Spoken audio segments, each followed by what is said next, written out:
दोस्तों, कल ही मशहूर सलाहबाज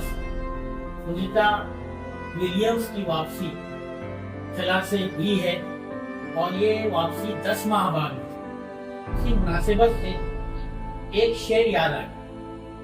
अहले ज़मीं का दर्द कोई पूछता नहीं, अहले ज़मीं का दर्द